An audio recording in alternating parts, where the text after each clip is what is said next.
La signification du mot baptiser vient d'un mot grec qui signifie immerger dans l'eau.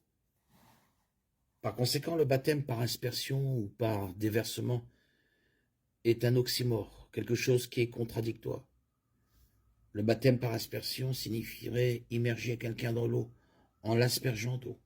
Le baptême, par sa définition inhérente, doit être un acte d'immersion dans l'eau. Le baptême illustre l'identification d'un croyant avec la mort, l'ensevelissement et la résurrection du Christ.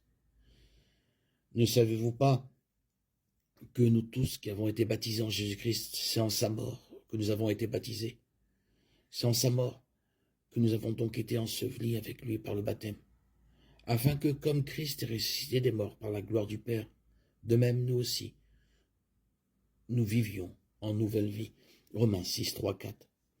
L'action d'être immergé dans l'eau représente la mort et l'ensevelissement avec Christ. L'action de sortir de l'eau illustre la résurrection du Christ. En conséquence, le baptême par immersion est la seule méthode de baptême qui illustre le fait d'être enseveli avec Christ et ressuscité avec lui. Le baptême par aspersion ou par effusion est entré en pratique à la suite de la pratique non biblique du baptême des enfants.